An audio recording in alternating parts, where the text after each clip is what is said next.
Unfortunately, batteries do not have an endless life like us. Even after eventual reuse, refurbishment, the battery dies. Many of these batteries contain precious materials such as copper, nickel, cobalt, etc. But not only these elements are worth to recover, also graphite and phosphates are interesting. Recycling components is not new. Mother Earth is doing this already for ages. Nitrogen and hydrogen are being recycled in a nice loop, where the sun, water via rain and rivers, but also flora and fauna are strongly involved in a balanced way. Mother Nature is also recycling carbon, usually via a carbon dioxide loop, which is important as together with hydrogen and nitrogen, these are important nutrients for flora and fauna, and us as human beings. The situation is a little more complicated once it comes to phosphorus, an element that is crucial for our bones. This element is not recycled by Mother Earth within a time span of one human life. Phosphorus is being leached from rocks and taken up by crops and animals, which is food for us. But once we digest, it ends up in the river and the sea. There this phosphorus starts to precipitate as new rocks and may come up after millions and millions of years. This is just one example why we need to be careful with these kinds of elements. Hence, we must help Mother Nature with recycling of elements in the material and systems we use every day. So let's see how these cycles come in our daily life. As an example, we will follow lithium from mining as a raw material up to the recycling process. First, we start picking up lithium as raw material from the Andes and transport it to various locations, where these are distributed further by local transport. Obviously, there might be a purification step in between, but that is what we left out here. Then once it's arrived at the factory, it will be put in the lithium-ion battery via advanced production methods. From there, these batteries or battery packs will find their way in the applications such as electric vehicles, e-bikes, grid storage systems, etc. Here then, after service, the battery finds its Waterloo for this specific application. The batteries are then collected for further processing, which can be recovering via refurbishment, reusing in other applications as long as it delivers enough capacity and performance, or if that is finally not possible anymore due to complete failure, economically or legal reasons, the battery needs to be recycled to recover the precious materials, which then can be upgraded for use it again. We need to avoid pushing pressure on the environment as much as possible in every step we take. Hence, the recycling process becomes an important part of the full chain, from cradle to cradle. So let's see what a lithium-ion battery is composed of.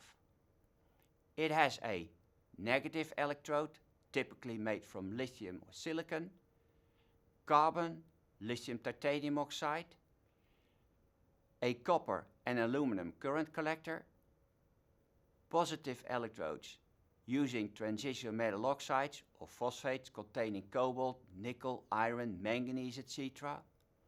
An electrolyte that usually has a salt lithium hexafluorophosphate in organic carbonate compounds, and a separator of polyethylene or propylene, a binder material made of PVDF, a fluor containing plastic, or carboxymethyl cellulose, CMC. Everything then is sealed in a metallic casing of stainless steel or in stable plastics. To recover the materials, two significant different methods are being employed. One is a pyrometallurgical method based on high temperature melts, and the other is a hydrometallurgical method based on complete dismantling the battery or cell. As said, the pyrometallurgical method depends on a high temperature melt, similarly as how metals from ores are being produced. However, here, dead batteries are being brought into the smelter, and with various gas cleaning methods, the resulting solids are being collected and refined. Typically, a separation is carried between the transition metals and the other precious materials as raw earth metals.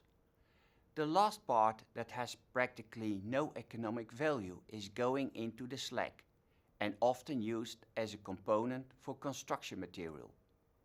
The transition metals such as cobalt and nickel can thus be upgraded for precursors to produce new battery materials. The interesting thing here is that the concentration of interesting metals is way higher than found in any ore.